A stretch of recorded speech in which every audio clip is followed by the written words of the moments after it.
The development comes as shocking new police dispatch calls just released by the Broward Sheriff's Office are raising new questions about that Valentine's Day shooting. The new audio directly contradicts claims made by armed school resource officer Deputy Scott Peterson, who insists he did not enter the school because he thought the shooting was taking place outside. But his calls to dispatch the day of the massacre tell a very different story. I think we got shots fired. Also, shots fired. 1200 building. 26. So we also heard it over by inside the 1200 building. Trace Gallagher's live in our West Coast newsroom with more on these disturbing new tapes. Trace? Sandra, the dispatch recordings are even more damning because not only do they show that former Deputy Scott Peterson apparently lied about why he failed to enter the building, but he may also have slowed down the response of other deputies. You just heard the former deputy say gunfire was happening inside the 1200 building. Well, now we know there is also time-stamped surveillance video that has not yet been released showing the gunman in the stairwell of that building. That video was taken 25 seconds before Deputy Peterson issued this warning to his fellow deputies. Listen. Broward, do not approach the 12 or 1300 buildings. Stay at least 500 feet away at this point.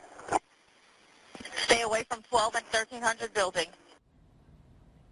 Stay away from 12 and 1300, which may explain why deputies didn't immediately rush into the school like the sheriff says they should have. And the president of the Broward Sheriff Police Union says he's baffled as to why Peterson would tell responding officers to stay back. We should also note the new timeline says Nicholas Cruz began firing 15 seconds after he entered Building 12.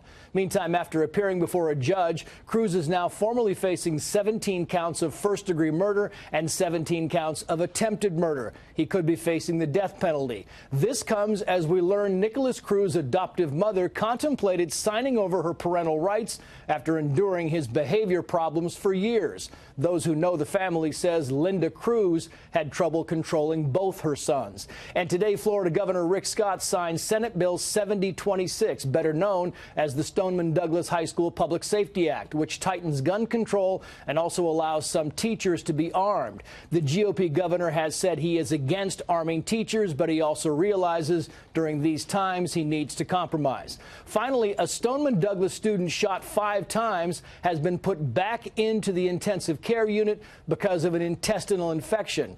Doctors do, however, expect him to recover. Sandra.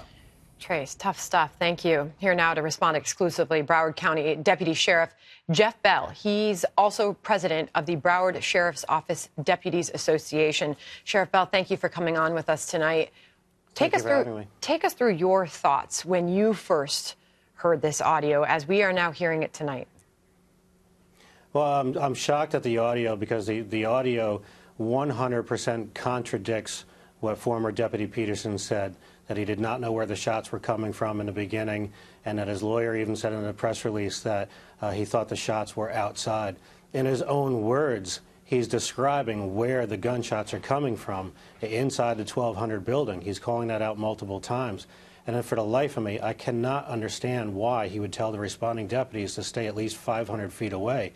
His commands at that point should have been, we need to get units in here ASAP, and we need to form a team and get inside this building to stop the loss of life. Had he responded differently that day, we would be looking at a completely different outcome. Do you think? Well, I think if he acted differently and went into the building and tried to confront the shooter at the time when he was still on the first floor, we may not have any casualties on the second or third floor, or at least a limited amount of casualties on the second and third floor. But he didn't have the proper action that day, and he didn't go inside the building like he should have. Why do you think that is? It could be a number of things. It could be complacency by being in the same unit for too many years, or it could just be the type of training.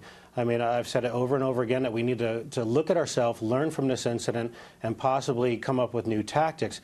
We have a training division that does wonderful things with a very limited amount of resources. With an $887 million budget, we don't even have our own gun range.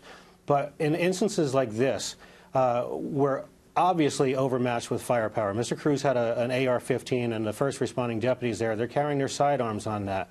And I hate to think that a program that we used to have here in the Broward County Sheriff's Office called the Loaner Gun Program, For over 40 years, deputies in this agency were allowed to go down to evidence and obtain a secondary firearm, whether it be another pistol or a rifle, to combat threats just like Mr. Cruz.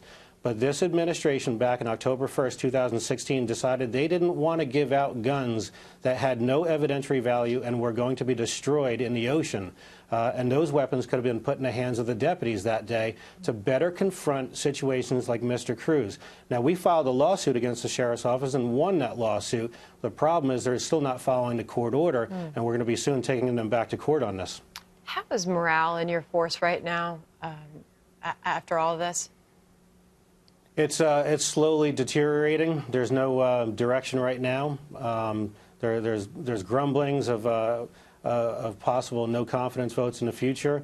There's pressure being put on the union. For right now, we're going to hold off on that until we see all the facts. But the daily deputy that's on the street, they're bearing the brunt of the comments from the people out in the public. They may be mad at the sheriff, they may be mad at the sheriff's office, but they're going to take their anger out on the first representative of the sheriff's office, and that's going to be the road patrol deputy. So they're the ones getting called the cowards. They're the ones getting made fun of for not going inside of school that day, and we're paying the ultimate price as deputies, and that needs to be stopped by the administration.